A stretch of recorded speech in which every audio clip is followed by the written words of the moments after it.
Welcome to the Guys with Their Rides podcast. I'm the host, Rudy Samsel, the co-founder of guyswithrides.com. And I'm pleased to have on Zoom today my dear friend and very knowledgeable automotive car guy, Jeff Lavery. So if you are familiar with my website, Jeff has contributed many posts. And if you go to the features page on the website where we have all the non-buy and sell content, you'll find there's a link to Jeff's website called The Common Gear. So Jeff, welcome. Tell us a little bit about The Common Gear and what you're trying to do with it. Hey, thanks, Rudy. It's great to see you, as always. So The Common Gear has been a project of mine for a couple of years now, myself and a partner. We had basically dove into some data points around certain model of collector cars that had average miles versus those with high miles. And the bottom line we found was that cars that had a deep paper trail of records, so, that classic binder full of maintenance records that goes back 20 years, when those cars with, again, those average high miles are presented with those records, they often netted, 10 to 15% better sales price than those cars without. So we built the Common Gear as a way for owners to both track their time with the car as for the period in which they own it. So every time they have a maintenance record or a receipt generated, you can upload it and store it in the Common Gear portal. And then we also make it super easy that if you are using an auction site like Guys with Rides, you can generate a URL that pulls all that data. So let's say you've been maintaining a car for 5 or 10 years on our site. With one click of the mouse, you can pull all of your receipts, all of your project updates into one single URL that you can drop into an auction site like Guys with Rides. And that makes it very easy for sellers to show folks a super deep dive on their vehicles. And it also makes it possible for the next owner to continue that car's legacy, if you will. So it's very easy to transfer ownership of those files. And also on there, what I like is Jeff's a great writer. Are you still writing for Barn Finds occasionally, or is that... I am. I mean, I pulled back a bit on it, but I've been writing for Barn Finds for, probably 10 years now. So I started out as a reporter, writer, editor, and so I've always had a hand in it. And as you saw today on the Substack page, I continue to opine about the state of our hobby and the industry. Yeah, and you can check out Jeff's Substacks. I'm going to have a link. Well, by going to the link, you'll see the articles if you're not on Substack. But so, Jeff, tell us today, where your head's at with the hobby and what you wrote about today. Yeah, so I think we continue to see the residual effects of what bubbled up at the height of the pandemic and post-pandemic, which was, a pretty a significant influx of people into the hobby, right? So we saw a lot of folks get into the car hobby for the first time, and that took so many different forms, right? So you could have been a pure speculator trying to buy the next hot thing. You could have been someone looking to go overlanding, getting into a vintage SUV. You could have been the Gen Xer or old millennial finally buying that Integra Type R you've always wanted. It was just like that weird time in our life gave people permission to go do something they would have never done before. And so obviously that's great to see, right? You love seeing people get into the hobby, but the side is we saw a tremendous run up in prices that I think all of us knew was not sustainable. And it has had a really long-term residual effect, honestly, not unlike the greater economy with, the prices of things that increase because of supply chain issues. Then you're thinking, oh, well, it'll come back down when all that's resolved. Well, of course not. Everything is still as expensive as it was. Unfortunately, for owners of cars that maybe paid kind of the COVID tax, I think that is correcting itself, right? You're seeing some demand kind of come down, or not even necessarily come down, it just kind of level set, right? That a certain car was always really only worth this much. But unfortunately, you and I have talked about the price, like Hagerty's have continued to kind of stand by these very high prices. And what's nuts about that is, you and I talked about their pricing reports they put out weekly or biweekly, and it's just ridiculous how they're focused on like some car they made 12 of, some Aston Martin that used to sell for 1.2 million is now selling for 980. Wow. I think they're doing that on purpose because they don't want to acknowledge the fact that where 75% of the hobby is, which is that, 98 Integra Type R that someone during COVID paid $50,000 for, is now back to being the $35,000 car it always was. And I feel like we kind of see a little bit of a misinformation campaign right now where they're citing data points of cars that are irrelevant for most of us, so they don't have to talk about the fact that there's a lot of people who bought cars at a higher price than they should. Now either they need the money, or they're realizing they didn't really find it all that fun to own or drive, or they had no time for it. And you're like, well, geez, Hagerty gave me a policy based on a valuation that they said their pricing guide supported, and now I'm finding out it's not worth that much. So I've been overpaying in 6 different ways. I think you're having a lot of that, and there's just so much of it that I don't even know if we're near the bottom yet of that. Oh, I couldn't agree more. And if you're out there and you're trying to put a valuation on a car, and you're looking at Hagerty, when you look at that number one Concours value, my experience has been that it's only 1 or 2 data points. Really, you can look at Hagerty without knowing the data behind it. It's a lot of it's self-reported. I think the makeup is about 70% self-reported, which, as an old sales operations person, anytime you have self-reported data, you have to take it with a grain of salt. That's another story. A good example was the other day. I'm looking at a car on their site, a 73 Mustang. The auction's ending a little bit later today. And the current bid was as we're doing this, was $6,000. And I thought it was a nice car. But you go on Hagerty, and their number one Concours value is $58,000 down to $7,000. And it just doesn't make, and then you look, what I recommend to people is, okay, if you're going to look at Hagerty, look at classic.com and overlay the two to see, can you see where the data point is that they're coming up with that? And more often than not, to your point, there isn't a data point that matches up to why they have that. Or if there is, it's this ridiculous car, one-off. Like I know right now, if you caught it about a week ago, they sold a late 50s Carmen Ghia.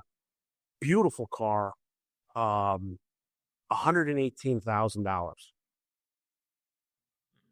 Though, within the next month or so, Hagerty's values are going to be so inflated, but it's in that number one value is based on that one outlier. So, I couldn't agree more. I think that's a good way to put it. It's misinformation in many cases, and people really need to look at that number 3 value and compare that to the other sources. But I'm going to tease it. I'll put the link in the video to take you through all those sources. So no, I think you spot on that. Yeah. Another auction on Bring a Trailer came up, and it's the latest. I came across it on Jalopnik, because the theme of their article was, what's going on? Is it money laundering or something else? So this Mitsubishi Evo sold for, what was it, high bid of 161. Yeah. So those cars a little bit more. What did you think of it? Well, I mean, it's sort of it's an interesting conundrum, right? Because I do think nostalgia is powerful, and I have certainly fallen victim to that. Not in victim to a strong word, because most of what I buy, I'm pretty clear-headed about what it is and why I'm getting it. But I do think there's the money laundering thing. It just became kind of the knee-jerk, like, that's the reaction we have to do. Oh, it's got to be this. And I'm kind of like, do people even know what money laundering is? And do they understand, if someone has that kind of, cash to play with, is this really the first thing they would do? I don't know. It seems a little bit blown out of proportion as it relates to the frequency something like that might be happening. But the other thing I feel is more likely, and this is how all of life is, right? There's the crazy tinfoil hat scenario, and then there's, which is kind of addresses the fact there is something strange going on, but then really the reality is probably far less sexy. What I feel happens, and I say this because I know people who do it, is the car gets to a certain point of value of a bid, right? It gets to a bid of, let's just say that Evo was worth 75 grand, 80 grand on a good day. And that seller knew in town that there was a guy who'd pay 120 for it, right? So he sees, and then he agreed foolishly to a reserve price of, 85 with that. So now he sees this scenario unfolding where he's like, crap, BAT is they're going to force the sale, right? The car is going to hit the low, the reserve and not really get much past it. I've got a deal in hand locally, and I'm going to lose that deal because, BAT's going to close the difference on the sale. So then what you do is you call your buddy up and say, I need you to bid this car up like crazy. Yeah. And so because that doesn't touch the money side of it, it's not like anyone's getting screwed over. Like there's no one put 100K into a pot and BAT's now holding, and like no one's going to get made whole unless this goes through the way they want it to go through. It's purely optional. So I think, as opposed to money laundering, I think it's more just people are realizing, oh, I've got a better deal in hand. I wanted to see what BAT would get. It's not going to get there.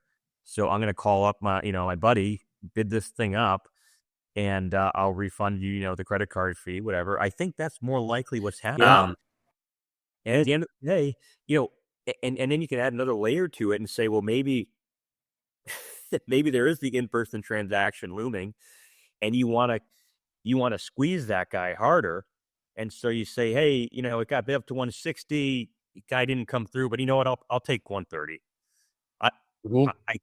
I think all those things, just like I can agree with the money laundering at the very high level. It's like maybe something illicit's going on. I just think the reality of what the illicit act is far simpler. No, I agree. I doubt it's money laundering. I laugh at that, because if people really understood what's involved with that, if you're doing that kind of thing, you stay under the radar. You don't draw attention to yourself. Right. So I don't think it's that. However, I do think you're onto it. I'm there's no doubt in my mind on that site, which I don't tolerate on mine. Yeah. But it's small enough that I can monitor it and continue to. It's shill or chandelier bidding, right? Your buddy is bidding for you. I think there's a lot of that because 40% of what they have on that site now is dealer. And there's no doubt in my mind that some dealers are more unscrupulous, not all of them. There may be some of that stuff going on where they call their buddies and say, hey, bid this up. Especially if they see it, if they've got a whale, if they think they've got a whale, which in gambling terms is a high roller. If they think they've got a whale on the hook, they'll get their buddies to do that. That's what I think is the more likely scenario. Right. And on top, to your point about the dealers, really, and I've always admired your site for being a dealer-free environment, which I think more people are going to realize what the significance of that is. That, if you're a dealer that has maybe successfully pushed 50 cars through BAT, you do have some sense of like, I don't want to burn this bridge. Like I'm still doing well with this relationship, but this particular car, I know, to use your term, I got a whale in the showroom right now. We'll buy it for more than I'm getting on this auction. So I do think there are scenarios whereby the seller is, they want to come back to BAT. They know that there's value there for them because they're a dealer that they've got 30 more cars to throw on there this year, but they just have to torch the auction strategically. They can walk away without BAT saying, we banned this user because we don't know how to prove otherwise. So, and candidly, BAT also doesn't really want to ban that user. They want to keep that power user coming. So, again, as you saw long ago, the dealer dynamic really does create some challenges from managing auctions ethically, especially has the kind of the downward effect of really hurting consumers who get swept up in that and don't know all of this is going on. So I think we both vote for shill and chandelier bidding and not money laundering, not money laundering. I wanted to touch on your other article you had about jumping on Hagerty here, but it was funny because it touched a nerve with me. The secret sauce, whether it's your site, Common Gear, or mine, it's always been trying to get the community together. So Bring a Trailer had the luxury of building a community, um, albeit nowhere near as big as it is now, but they did it through forums before even MySpace was a thing, let alone Facebook or all the other social media sites. So they had that luxury of building that community first, plus a couple of key plugs on national TV. But and then you look at somebody like Doug De Niro, who did Cars and Bids. He basically carried, or Supercar Blondie for that matter. They most recently, where they have millions of followers, and then they said, okay, we're going to spin up an auction site. So all three of those examples, you have a huge community that you can leverage into this. You and I are still struggling to how do you get engagement with the content you have? So talk us through that Hagerty article, because I think it struck a nerve with me on, you're pumping out content, but go ahead, give a gist of why you think it's not working for them. It's not working for them. So you mentioned at the start of this the idea of the forum model, right? And so that was something that I think years ago was ground zero in a very powerful way for getting people into a conversation and just having the organic engagement happen with, if you and I both have a foot in the marketing space, organic engagement really is, to my mind, it's the linchpin for prolonged, a community that survives and grows. So, I mean, Bring a Trailer candidly did this really well when they first started. They just had a community of followers who all, rallied around the same thing. And that, to their credit, I mean, they built that over several years and then, unveiled the auction model. So I think despite what it's become now, which we'll get into, the original Bring a Trailer community was like living proof of how impactful engagement works, right? It doesn't happen overnight. Yeah. It happens with a group of people kind of coming together around a shared interest and shared and regular content updates that they enjoy. The De Niro model is interesting to me because I do think from a business standpoint, yeah, that was a no-brainer. I've got millions of followers on YouTube. I'm just going to flip the switch and turn into an auction business. 100%. But I don't think they have great engagement on the, like if you look at the engagement from the commenting on the auctions, it's sort of weak. However, I almost think that's going to work to their advantage now because so many people are sick and tired of all these so-called experts weighing in on the bad auctions and torpedoing someone's sale. I mean, at least in many ways, the Cars and Bids audience is sort of, they're not at that level. So they're just really commenting on the car and how interesting it is. And sure, if there's someone who looks like a shady seller and get called on it, but it's not this posturing that happens on Bring a Trailer. So I feel like, for me, when I look at the common gear, like that's my long-term model is I have to keep churning out better and better articles that drive a reaction or get people to weigh in. Right. I think that's the ultimate success is to have, a 5-year runway where you're like, I have to grow the base by this much by way of providing them good and original content, because everything else, you just see the holes in it start to develop if you don't have that base of followers who come back day after day after day. You think Bring a Trailer is becoming more transactional by the day? Weird hybrid of transactional and like the worst parts of Facebook combined.